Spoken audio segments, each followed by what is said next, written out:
So this happened all the way back in the late 1990s when I was a college sophomore. Me and the girl I was dating at the time had been going steady for about 8 months, and since she was my first real girlfriend, my mom was pretty keen to meet her. And what better time than the holidays to introduce her to the folks? During the week before Christmas, my mom's family traditionally held quite a large gathering up at my uncle's place over in Sandy, in my home state of Oregon. Pretty much all my extended family head out there year after year from all over the Portland area, and since they've gotten word that I was bringing my girlfriend, the hype to meet her was huge. I won't lie, I was kind of nervous that they'd embarrass me in front of her, but that anxiety was totally misplaced. She got along really well with all of them, and despite some playful humiliation when a cousin of mine told her the story of how I literally peed my pants at the Haunted Mansion ride when I was a kid, they were a credit to me. And when it came to driving her back home, she seemed to be more into me than ever. We'd agreed to drive back down to Eugene at like 7 p.m. so I wouldn't be too tired driving back. But since we had such a good time, we stayed way later than we had planned to, and didn't get on the road until about 10:30 p.m. that evening.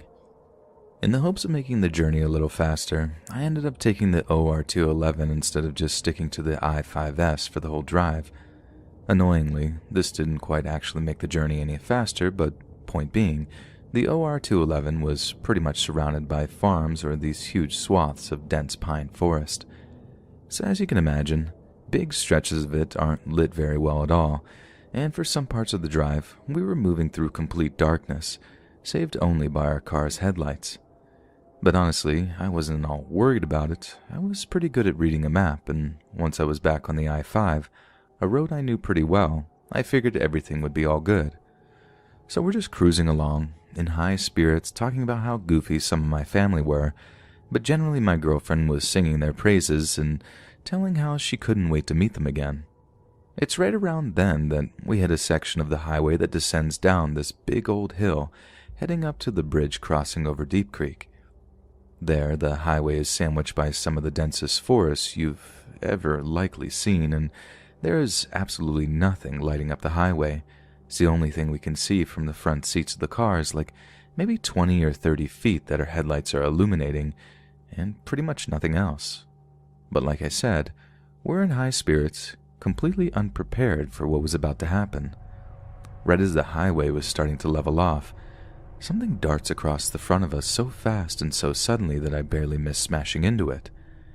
I brake so hard that I almost gave the pair of us whiplash. Then, when we're stopped, both me and my girlfriend are in a complete frenzy of, "Oh God, did you see that? What was that?" There are plenty of deer in that area of Oregon, plenty of coyotes too, but the thing that ran out in front of us was way too big to be a coyote, and something about the way it moved gave me this gut feeling that it wasn't a deer either. The shape was just way too slender, almost like whatever was out there had moved on 2 legs, not 4. Now next thing, I know how completely dumb this sounds in retrospect, but my curiosity just got the better of me and I decided I wanted to investigate.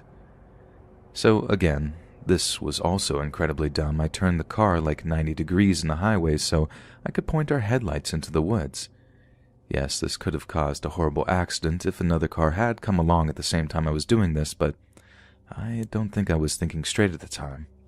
You see, as a kid growing up in the Pacific Northwest, I've heard a lot of stories about Bigfoot and Sasquatch, and I'd be lying if I said that they didn't capture my imagination. No, I'm not saying that I thought I'd caught a glimpse of Gigantopithecus or anything. I know the stories are mostly exactly that, just stories, but a part of me just wanted to be sure. So like I said, I turned the car 90 degrees, turned on the high beams, and stepped out of the driver's side and onto the highway. I stare off into the trees for a minute or two, but I don't see a thing. Nothing is moving out there, and the whole scene was as quiet as the grave. But as I'm looking, I get this feeling in the pit of my stomach, and start to feel as if though I'd made a huge error of judgment. It was one of the most intensely terrifying feelings I'd ever felt in my entire life, a feeling like I was being watched by something predatory. I know it's a huge cliche, and the whole "I felt like I was being watched" thing is such a tired old trope, but I don't really know any other way to phrase it. My heart was pounding. The hairs on the back of my neck are standing on end, and my gut just turned ice. So without turning my back to the woods where I expected the danger to come from, I started edging back towards the car. Then suddenly, out of nowhere, I practically jump out of my skin when I hear the car's horn letting off one long, excruciatingly loud, extended blast. I mean, it scared me so bad that I almost straight up peed my pants, Haunted Mansion style. My first thought was that my girlfriend had ended up leaning on the horn as she climbed over into the driver's seat for some reason, because she'd done that once or twice before. But as I turn back around, I can see she's still on the passenger side, but that she's actually leaning over to push the horn in what was evidently a frenzied attempt to get my attention. I run back to the car and ask her if she's okay, but she doesn't say a single word to me. She just points off to a spot about 50 feet away from where we parked. I spin my head around to see what she's pointing at, and that's when I see it. What was, without a shadow of a doubt, the thing that had run in front of our car just a few minutes prior. Lit up by the residual light of our high beams, what I saw was really obviously a man, but he was covered in animal furs. What looked like a mishmash of deer skins, bear skins, and elk skins, and on his head, secured in a way I'm not even sure of, were these antlers. At the time, because of how closely it was to the holidays, I remember the words "reindeer man" just flashed into my mind. Maybe in the naive hope that the dude was dressed that way out of some misdirected festive spirit. But he certainly didn't seem in any kind of festive spirit, not in the least bit. Like, I couldn't see his eyes because of the weird kind of head covering he had on, but I could see his mouth, and at first he kind of looked like he was giving us a smile. Only as I looked, I could see it wasn't a smile at all. This guy was just baring his teeth to us, like the way chimps do as some kind of warning. After that, he turned and walked off into the forest, never to be seen again.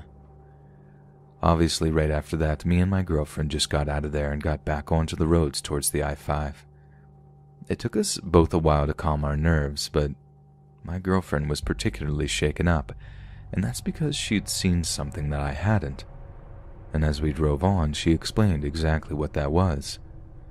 While I'd been staring off into the woods, looking for Sasquatch or whatever, she'd noticed him out of her peripheral vision, but was basically frozen in fear for a moment or two as she watched him walking slowly towards me. Or rather, walking isn't the right word. From how she described it, this guy was stalking, the way a hunter might stalk a deer. The way she puts it, she had to summon up pretty much all of her courage to be able to lean over and honk the horn the way she did. Then when Reindeer Man had heard the honking, he backed off a little before I saw him, and like I said, he kind of just froze in place before disappearing.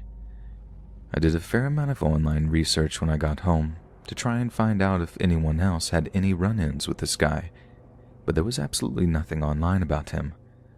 There are plenty of crazy survivalist types up here in the Pacific Northwest, and I'm guessing he was one of those, but they tend to be pretty open about their existence, sometimes even advertise themselves as militiamen or whatever, whereas the Reindeer Man seemed like he was living completely off the grid. I don't live in Oregon anymore. Me and my girlfriend during the encounter broke up at the end of college, but when we were still together and I happened to be driving down towards Eugene, I always avoided the stretch of highway that I saw the Reindeer Man on. I've told this story a lot over the years, and some people honestly just think I'm making it up as like a campfire tale or something. But it's not a tale. It's not made up. And it's definitely not just intended to be some dumb spoopy story. It's most definitely a warning to anyone traveling on that road at night, because if my girlfriend wasn't with me when he ran out in front of the car, if she wasn't there to spot him before he crept up on me, only to scare him off with a blast of the horn, I honestly might not be here to warn you guys. So please, this holiday season, drive careful, drive slow, and do not stop for any reason on dark, deserted stretches of forest highway.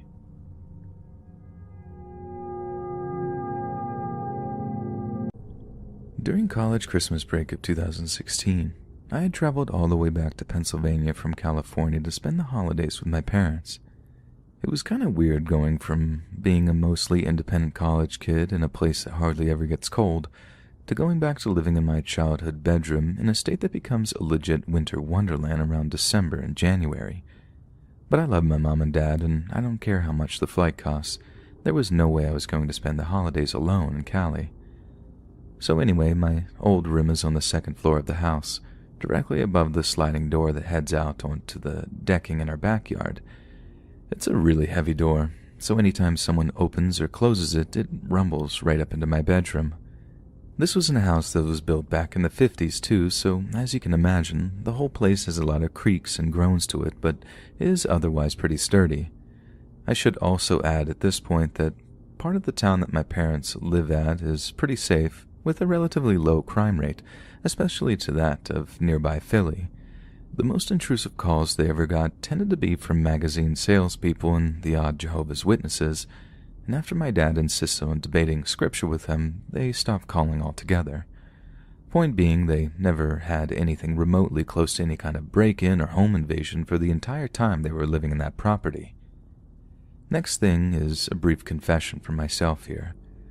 I picked up a pretty horrible smoking habit during my freshman year of college, so whenever my parents went to bed, I tended to stay up late playing Civ on my laptop, sitting next to my open bedroom window while I smoked and drank tumblers of scotch that I'd pilfered from my dad's liquor cabinet. After midnight, I'd have my window open from anything of 30 minutes to 2 hours. I mean, it would purely depend on how cold it was outside or how tired I was, but I generally let the room air out before spraying some air freshener so that the tobacco smell didn't cling to anything too bad. I also had to use headphones to watch TV and listen to music so it wouldn't wake my mom and dad up. But I tend to only ever use one earphone so I could keep an ear out for anyone coming down the hallway, since they really wouldn't be happy if they found I was smoking in the house. So one night, I was in my usual routine of conquering the known world in an online multiplayer game of Civ when our house alarm suddenly starts blaring. I don't think I'd heard that thing since I was about 6 or 7 years old, and I had completely forgotten about how loud it was, so hearing it had me practically filling my underwear from being frightened out of my skin.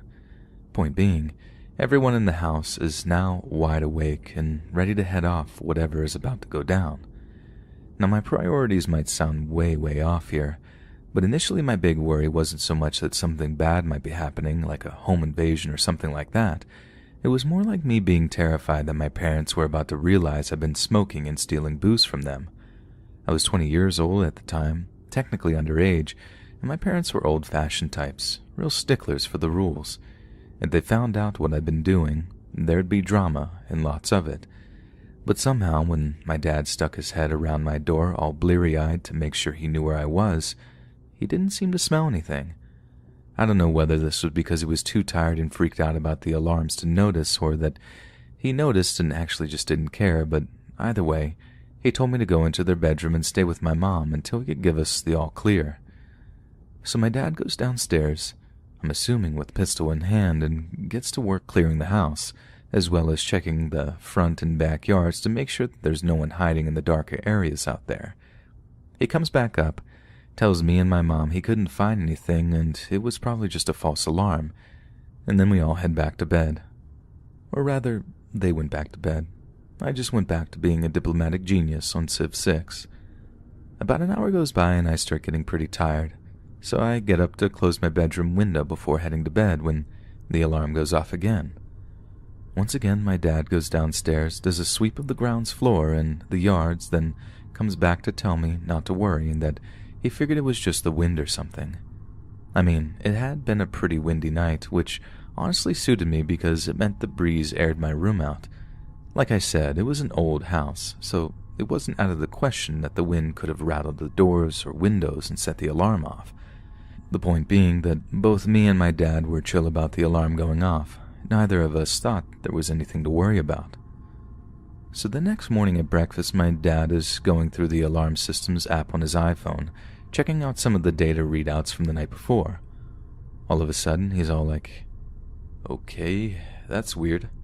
Apparently the backsliding doors were opened 14 times last night."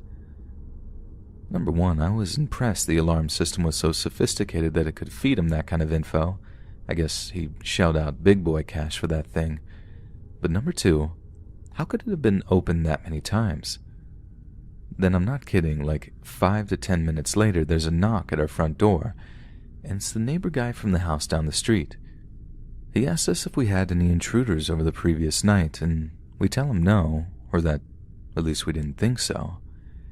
It's then that he tells us that he actually caught someone on a security camera trying to break into his house, that the dude had tried to jimmy a lock or something before looking right up into the camera before getting spooked and bailing. We assumed that this is about the time that he moved on to our house, then kept at it when he realized it was the weaker target. That seriously freaked me out. The whole time I'd been sitting there, innocently playing games, sipping stolen scotch, there had been a guy trying to get into our house, maybe only 6 or 7 feet below me. If I'd have bothered to look out the window at any point and directly downward, I'd have locked eyes with the guy. He must have smelled my cigarette smoke, known someone was home, and it just didn't bother him in the least bit. He was more than prepared to face off with someone, although apparently not when he'd seen my dad with his pistol, sweeping the house and yards in the dark. I've always liked a scary story or a good horror film. Ghosts, vampires, werewolves, they're my jam. I've never found, like, serial killers or whatever to be that scary, though. Like, I didn't think that the human element to the horror was particularly potent. After that night, though, that all changed.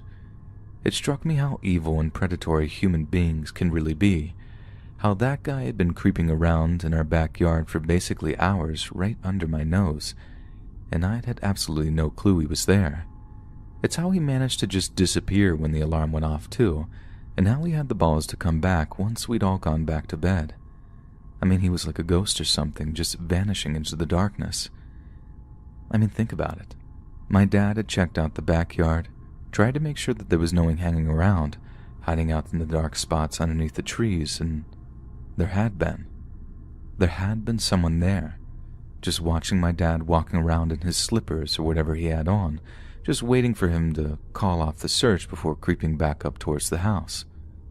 Just thinking about it now gives me shivers, and now that I'm back in Cali writing this, I always make sure that all the windows and doors in my dorm are locked, and that I double or triple check whenever I think something bad is about to go down or whatever, because sometimes it seems you'll never know if someone is just lurking in the shadows until it's way, way too late. I've worked as a mall Santa for the past few Christmases now. I'm only 33, but thanks to my complete lack of exercise routine, I definitely have the figure for it. And once I have the beard and the wig and hat combo going, there's basically no telling the difference between me and a 60-year-old dude. Mall Santa work can be tough for a few different reasons.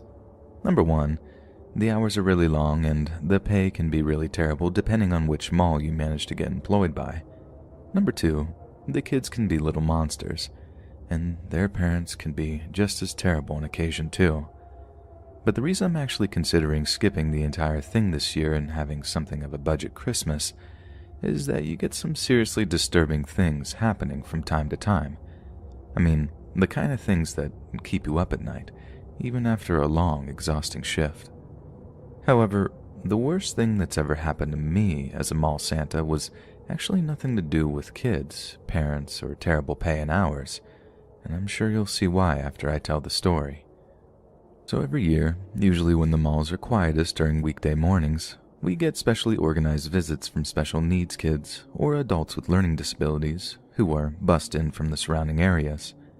Pretty much every other mall Santa I've spoken to about this agrees that it can be one of the most rewarding parts of the job, and that the adults with learning difficulties are often even more excited about the prospect of meeting Santa than some of the kids are. Literally the only downside is that some of them are so heavy that my thighs hurt after having like 50 in a row sit on my lap, but other than that, it's honestly one of the best parts of the job. Last year, I'm in the middle of one of the special sessions when I get this girl coming up and sitting on my lap. I say girl, but she was legitimately a grown woman, looking like she was in her mid-30s or something, but she had the mental age of about 9 or 10, all smiles and giggles, way shy about meeting Santa again. It was cute as all get out, but the interaction was not so cute, and turned that way pretty fast. So like I said, she's all giggles and smiles as she comes up to sit on my lap, and I give her the usual spiel, asking her name, how old she is, if she's excited for Christmas and all that stuff. Then, when it comes to asking her what she wants me to bring her on Christmas Eve, she starts thinking about it, smiling at first before she suddenly gets super serious with a touch of sadness. I'm asking her if she's okay, what the problem is, and she's like shaking her head, acting like she doesn't want to tell me anything. I take the time and explaining that no matter what she asks for, I'll try my very, very best to bring it to her, no matter how big or small it is, that Santa always tries his best to bring good little girls and boys what they ask for on Christmas. She takes a moment, then the exchange goes a little something like this. You mean it, Santa? You can get me anything I want for Christmas? Anything. Anything you want.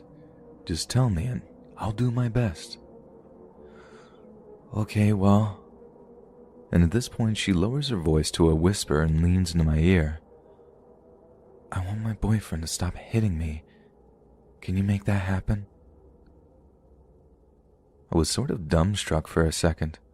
Like all of the things I thought she was going to ask, that would most definitely not have topped the list. I remember just nodding at first, trying to find the words, then being like, I'll make that happen for you, sure, no problem. She was so happy to hear that I'd fix it for her, and gave me the biggest hug I think I'd ever received while working as a mall Santa. I had to put on a huge smile, and of all the times I've had to fake being jolly and merry, that time with her was the hardest. But I just felt numb, like completely broken by what I'd heard, and I just tried my best to get through the rest of the session without bursting into tears. I remember all these thoughts rushing through my head, terrifying ideas of institutional abuse. She said boyfriend, and that made it extra creepy. Like, sure, it could have been just another guy in her care group or something, another adult with learning difficulties who she'd hooked up with somehow, but there was nothing to say that it wasn't a member of her care team that was, like, abusing her, in a completely different sense, too. Not just physically, but, well, you catch my drift. So when the session was over, I approached the member of the care team that had organized the trip and had accompanied them to the mall. I didn't let anything slip. I just told them how great I thought the session had gone and asked a few details about the group that had organized them. As it turned out, they were all from the same care home type thing, so I made a note of the name of the place as well as the name of the girl that was apparently being abused. That night, I couldn't sleep. I just kept picturing some evil monster abusing that poor girl, taking advantage of their position to put some poor special needs woman through torture, then telling her that she'd be killed if she ever breathed a word of it to anyone. And here's where stuff starts getting even more intense. Now, I could have just called 911 with the info I had at hand, registered a general complaint, and then heard nothing back about it. But a buddy of mine had a cousin with the local police department, and not just some gumshoe beat cop either. They were a detective. It took some convincing, but I convinced my buddy to pass along their cell phone numbers so I could get in touch with the dude personally. It took a little while, but I managed to get through to the guy. He sounded pretty skeptical at first and seemed kind of irritated that his cousin had even given me his number, but once I explained what the issue was, his tone changed completely. Now, I didn't find this out until way later from my friend, but his cousin had a special needs daughter who was probably going to have to either live with them for the rest of their life or was going to head into a group home at some point so she could have some measure of independence. So when I explained the situation with the special needs girl I met as a mall Santa, it obviously hit the guy right in the feels as the topic was so close to home. The detective tells me that he'll look into it, thanks me for letting him know. I get him to promise to tell me if anything comes of it, and he says yes, and we hang up. And that was the last I heard of it for like a month. Then after maybe 5 or 6 weeks, I'd almost forgotten about the whole thing. Christmas was over, the mall Santa job was way behind me, and I was back to working my regular hours as a self-employed mechanic. Then I get a call from a number that seems vaguely familiar, although I wasn't quite sure why. Turns out it was my buddy's detective cousin, who reminded me of the tip that I'd given him about the care company. Of course I remembered, but by that time I really didn't think anything would come of it, but oh, how wrong I was. The detective thanks me for the information, and although he told me he couldn't say too much, he told me to keep an eye out on local media outlets. The next thing I know, it's all over the local papers that there's been a misconduct scandal involving a local care company. I picked up a copy and read the story, only to find out that it's the very same one I had reported. The long and short of it is that the cops had uncovered endemic levels of abuse in the company, stuff that varied from financial discrepancies to straight-up physical abuse, and sickeningly enough, there was even cases of care workers taking advantage of mentally disabled females in ways that were seriously inappropriate. There were numerous arrests, with some of the sleazier and violent criminals looking like they were going to get years in prison for how long they so cruelly taken advantage of some of the most vulnerable people in society. It made me sick to my stomach to read about how some people could bring themselves to do something like that, but it was stopped, and I felt incredible that I'd actually managed to be a part of the chain of events that brought the whole thing crashing down. I just hoped that that poor girl, who was obviously pretty traumatized by what was happening to her, and just not being able to understand why it was happening either, found some measure of peace after it.